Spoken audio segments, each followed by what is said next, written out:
Hi everyone, I hope that you're doing well and thank you so much for watching this video.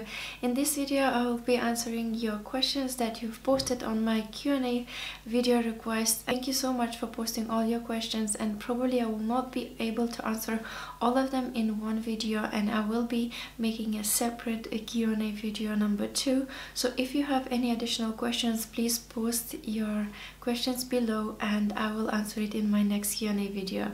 So the first question comes from Shweta, and she says, I love your videos. You inspire me to become a better homemaker. Thank you so much, Shweta. My question is, having single child, is it good or bad? Will the only child miss something? Please give your suggestion. I'm a mother of one child. And Shweta, what I feel is that every one of us have their own unique situation in life. I believe that we are given and we choose whatever is best. Every kid we have is absolute blessing for us, and as far as I remember my own childhood, I was growing up without sister and a brother. I do have 2 sisters and 1 brother from different marriage of my parents. So my parents separated when I was 2-year-old, and then they carried on with their own lives with new wives and husband. So although I do have a sister who is 5-year-old younger than me, I did not spend my daily life with her, so I cannot say what it is like to have a sister as on a daily basis. As growing up, I really looked up at my friends who have sisters and brothers who enjoy their time together, and I always in some ways was really longing to have someone of my age. I am a mother of 2 kids, and I can see that sometimes they do encounter some challenges in relating to each other that causes frustration in us as parents, and it does take a lot of work to have more than 1 kid. Even 1 kid is very hard, and I feel that it gotten easier for me with 2 kids than when I had 1, and it is very paradoxic, but it is true. I really feel that when they are growing up together, they are developing sense of compassion and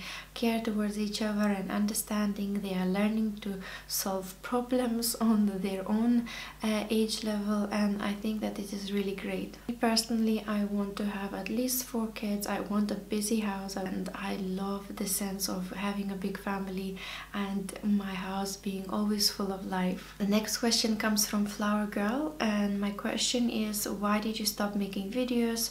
Where are you and your husband from originally? Thanks. Thank you so much for your question, and I know many of you had the same question and you were wondering where are all my videos gone and what happened. So 2 years ago I had quite an active YouTube channel where I would be uploading almost daily. Videos used to be quite popular. I'm very happy for that, and it used to get at least 15,000 to 20,000 views per video, and it was really great. My channel was growing and it was booming. But then if you followed me from last 2 years, I was pregnant with my 2nd baby, and my last video was pregnancy update, and then I gave birth to my baby, and I just felt that I want to concentrate on having my baby, helping him to grow, and just giving myself enough time to really connect to my kids, because I felt that I am spending so much time with my 2nd one, and I wanted to give more time to my 1st child, which is a girl, and I didn't want her to feel left alone. And I knew that the subscribers who are liking my videos, they will stay, they will not go anywhere. And I know that now I have to rebuild the connection with my viewers and offer good content, more updated content, and I'm working on that. So thank you so much for those who are sticking around for so long and all your support. I'm really thankful. The question comes from Alison Reynolds, and she's asking, I'm curious to know a bit about your son. What is his name? What is his personality like? Some of us are original subscribers and we know a little bit about Myra, but not about your little boy. The boy's name is Dean, and he's 2.5 years old, and he is just the brightest, most considerate and honest baby boy I've ever met. He is just a little angel. I absolutely adore him and his personality. He is the most caring person in the house. I remember yesterday when my husband came home, he was very tired, and my little one came to me in the kitchen and he said, Abu's sick, Mama make coffee. And it's so cute that he thought about it. And to give you another example, he wakes up in the morning, we go sleep with our kids, so he wouldn't wake us up, and he would come out of the room and come and play with his toys. And he also loves singing. He makes up his own songs and he sings about the current situation, so it's so funny. Also, he's very tidy and he is very independent. He would open the fridge and he would take whatever he wants. He also likes washing up dishes, which is a really good thing for me, and he also loves walking with the brush and trying to clean everything. So I think I am having a good helper growing up in my house. Next question comes from Sarah, and she asks, do you think shyness and being a quiet person is a bad thing? Because I think it's just a personality trait, but we can't all be loud people. For this question, Sarah, and to be honest with you, I don't think that there is such a thing as a shy person as to describe a person. It's more like a person being calm and collected, at least in my eyes, and it's always very nice to be able to talk to a person who is calm and considerate and just collected overall, is not scattered all over the place with their emotions and being very loud. My personal experience, I find that people who are shy, usually when you talk to them in the right setting, they are having such beautiful souls and they have so much to share, they have so much knowledge, and it's just this beautiful world behind the shyness. And I think there is a reason to that as well, because I would say myself, I am a bit of a on the shy side. So if I'm in the company, you would see me just standing there and listening to everybody else. I would not be the one who is chit-chatting. I really don't know how to do that.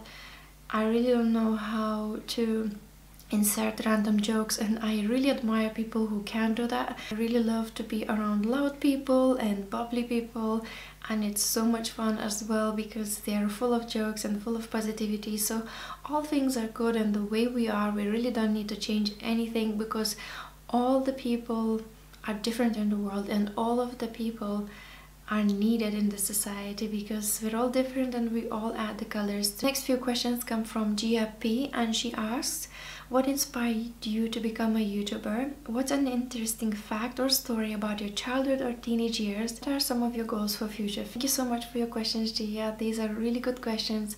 And to start with, I started a YouTube channel because I wanted to share my experience. I felt in some ways isolated as I moved to London, and I wasn't able to find friends, and I started feeling more and more depressed in some ways because I couldn't find any trustworthy relationships. And so I knew that I have so much to share. I really wanted to talk to someone and just to connect to someone, and I knew that one of the best ways is YouTube.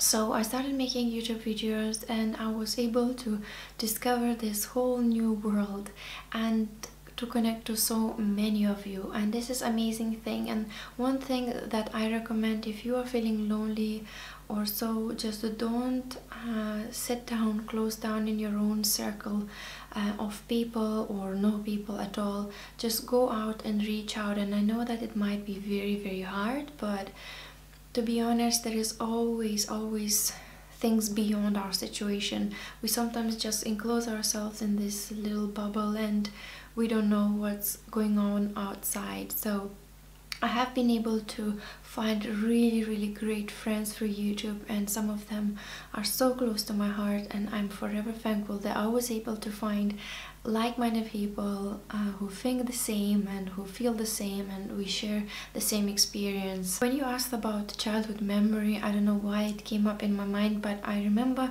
being around 5 years old. My childhood was different from what kids have now. So we were able to go alone, free, and parents were not scared that some pedophile will jump out of the bushes or somebody will kidnap them or anything like that. So we were very free and we were playing in the woods, and I used to love climbing up the trees so much. And I remember one tree was as high as the 5th floor, so once I climbed up to the top and I was holding on to the tree and it was just going to the sides, and my mom was going back from work and she saw me there and I was like, "Mom, look, where am I?"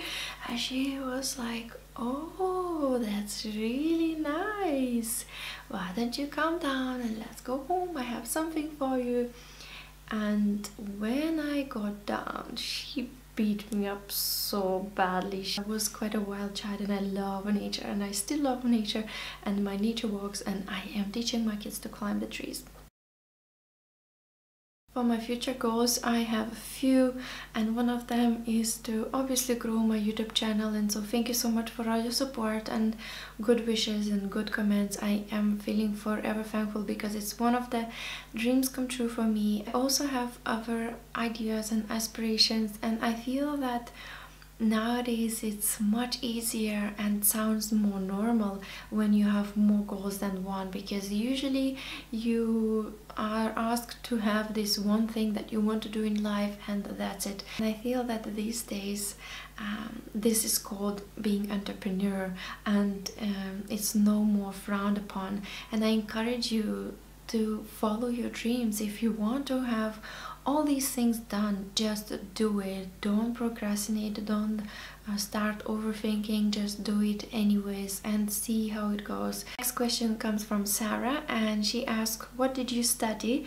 Do you want more kids, and would you go and live in your husband's country?" And those are very, very interesting questions. The first question was, what did I study? And I was studying media production for the first year, and then I've got a bachelor's in marketing, which I'm not using, and I'm not currently working in that field. However, I used to work in that field before my studies, and after I finished my studies I worked just a little bit, and then I changed my career path. Spoke about the kids before. I want at least 2 more, so at least 4 kids in the family.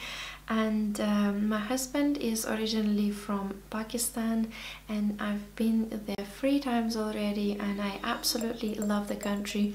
I feel that it is completely underrepresented in the media, and it's a beautiful country. They have beautiful parks, cafes, restaurants, shopping malls, everything that is needed. They have roads, and it's not all mountains and all wild.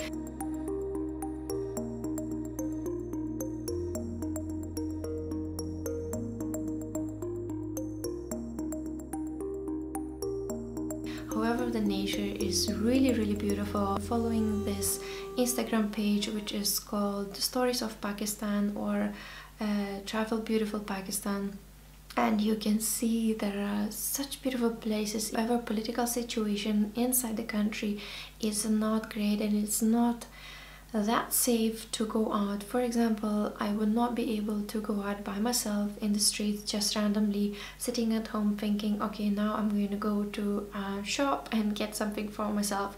This is not going to happen. So in that terms, I wouldn't want to lose that freedom of going out, although I'm not going out that often by myself anyways. I personally feel that I would like to live there for a year or so, just for kids to experience the life that their father had, and to have that memory and feel more rooted in where they come from, and to understand their history and their culture. Last questions for today comes from Curly Cravings, and the question is, what was your major field of study in college?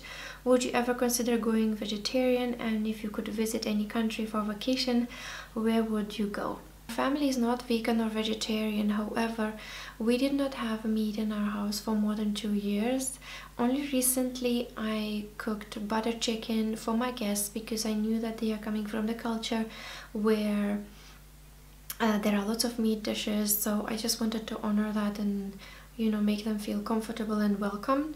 But we don't buy meat because we cannot outsource ethical meat, organic and grass-fed meat. So these are the things that are very important for me, and as I am not able to find it, I am not buying it. For the countries to visit, I really want to go and visit Vancouver in Canada, and Canada overall has my heart, and I also want to go to Switzerland, but both of the places are quite expensive and it is in our plans, but I don't know when it's going to happen. So that would be it for today's Q&A.